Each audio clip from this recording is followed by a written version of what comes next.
Halo sahabat 15 menitan, kenalin aku Jessica.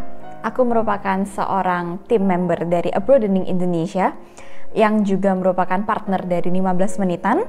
Dan saat ini saya merupakan seorang mahasiswa di University of York, tepatnya di Inggris, mengambil jurusan musik. Musik sendiri udah aku tekunin dari kecil, tepatnya dari umur 4 tahun.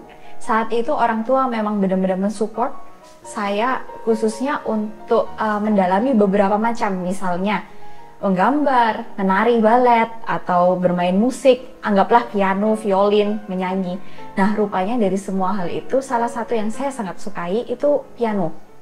Nah, maka dari itu, dari umur 4 tahun itu saya nggak pernah putus, dan saya merasakan bahwa mungkin musik ini adalah salah satu passion saya, dan dimana saya benar-benar menyukainya gitu.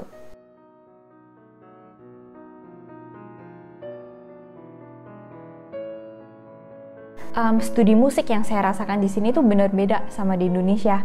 Yang mungkin selama ini di Indonesia selalu melalui private course, hanya one by one sama teacher saya gitu. Sedangkan di sini kan saya juga bertemu dengan banyak teman yang background musiknya pun lebih dalam. Kalau kita lihat sendiri edukasi musik di Inggris sama edukasi musik di Indonesia kan beda banget, jelas. Maka dari itu maksudnya di sini saya kayak terbuka, ada insights baru tentang apa yang enggak saya pahamin tentang musik sebelumnya. Maka dari itu saya menemukannya sesuatu yang menarik. Kuliah musik itu kan berbeda dengan les musik kan? Kalau juga bilang gitu.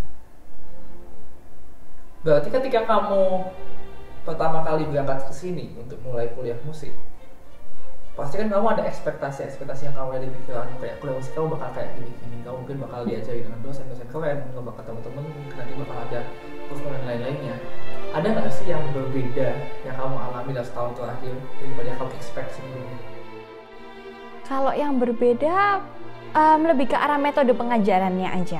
Mungkin selama ini kan saya terbiasa kalau dulu private course musik hanya memfokuskan pada diri saya sendiri, tentang praktikal, teorinya juga dikit-dikit aja. Sedangkan di sini kan saya kuliahnya dalam bentuk universitas, bukan konservatoire.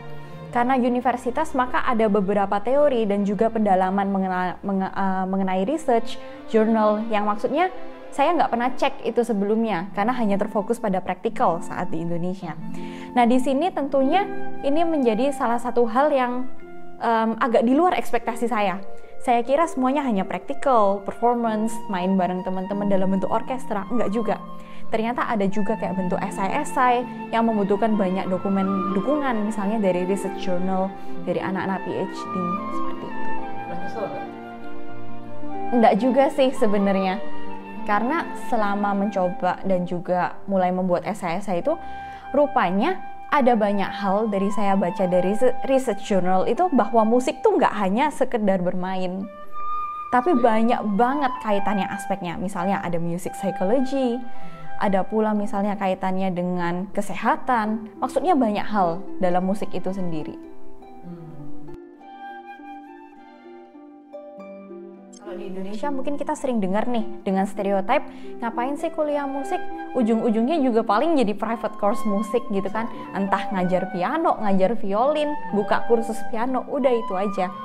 Tapi memang kalau kita lihat dari environment di Indonesia sendiri, musik klasik memang kurang dikembangkan. Lebih banyak orang-orang tuh yang tertarik dengan musik kontemporer, yang dimana itu fokusnya lebih ke arah personal branding dari singer ataupun penyanyi itu sendiri, bukan lebih ke arah musik edukasi. Nah, sedangkan kalau di Inggris kita lihat sendiri bahwa histori musiknya udah lebih lama. Anggaplah ada komposer kayak Edward Elgar, yang dimana dia sudah menciptakan banyak karya-karya dalam bentuk orkestra, yang maksudnya sampai sekarang masih dikenang dan masih dimainkan oleh banyak orkestra.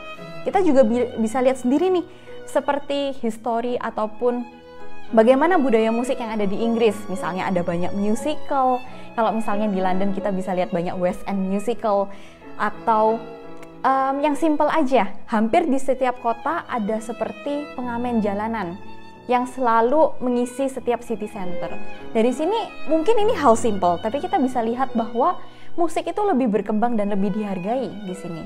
Maka dari itu, kalau dari prospek kerja tentunya pasti lebih besar. Misalnya dalam segi orkestra, banyak orkestra-orkestra yang hampir dimiliki oleh setiap kota besar. Anggaplah kalau yang besar banget adalah London Symphony Orchestra. Atau mungkin performer pianis, itu pasti ada. Ada juga tentang music teacher, music teaching, itu pasti. Itu merupakan salah satu hal yang paling lumrah kan. Tapi ada juga yang dimana banyak orang di sini mau pursue music sampai PhD, dimana mereka tertarik untuk menjadi dosen ataupun sampai mendalami berbagai research mengenai musik itu sendiri dan dikaitkan dengan bidang-bidang lainnya. Jadi kalau saya bilang mengenai prospek kerja, tentunya pasti lebih luas. Kalau dari pengalaman sejauh ini, kamu melihat dirimu dalam 5 tahun ke depan kayak gimana? Apakah masih akan berjuang di dunia musik atau kamu ingin mencoba di hal lain? Kamu pernah kepikiran? Pasti pernah kepikiran. Pasti pernah kepikiran, tapi 5 tahun kan jangka waktu yang cukup panjang nih. Tentunya kalau melihat di masa yang akan datang, menekuni hanya satu bidang, menurut saya itu bukan suatu hal yang bisa benar-benar kita tekunin kalau hanya satu bidang. Tentunya satu bidang ini akan berkaitan dengan yang lain. Anggaplah mungkin saya memiliki spesialisasi di bidang musik, tapi rupanya saya nggak punya nih keahlian di bidang-bidang lain, misalnya dalam bidang bisnis, bidang market, ataupun misalnya mau yang agak cross di bidang psikologi. Kalau misalnya mau berkaitan dengan mental health yang mungkin butuh terapi menggunakan musik. Kalau misalnya saya hanya menekuni dan hanya menspesialisasi dalam satu bidang, menurut saya itu tidak mungkin akan bisa survive, kayak benar-benar survive dibandingkan dengan mencoba bidang yang lain. Maka dari itu saya pernah kepikiran nih untuk yang master dalam 2 tahun ke depan, mungkin saya akan coba ambil bidang yang agak sedikit berbeda, agar setidaknya saya memiliki 2 kemampuan di bidang yang sangat berbeda gitu. Berhasil apa nggak suatu bidang itu kan pasti sangat terpengaruh oleh apresiasi dari masyarakat kan.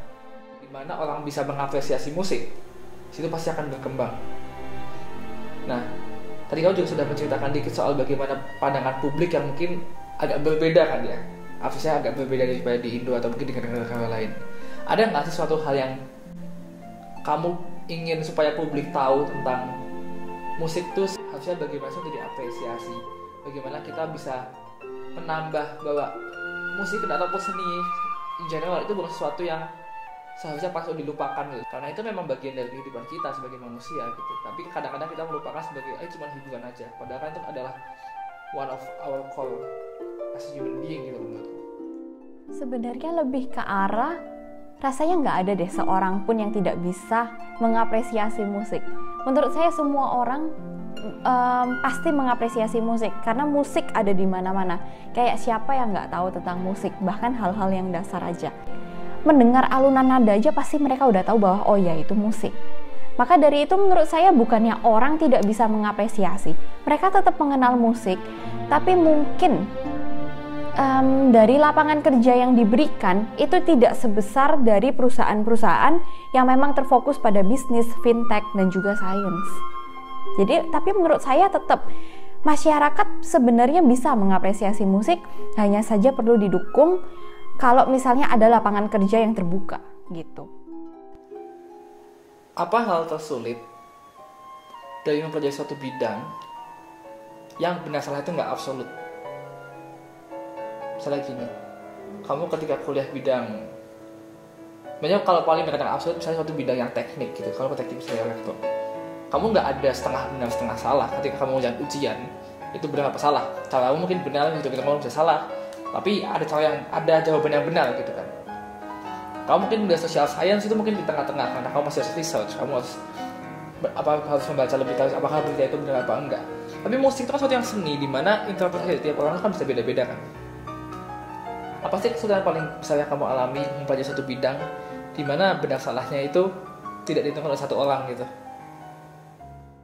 Oke, kalau dalam musik sendiri seperti yang tadi saya bilang ada performance, ada juga tentang research yang dimana saya juga dua-duanya dalamin gitu. Kalau tentang performance mungkin absolut, mungkin iya sih benar, nggak ada benar salahnya.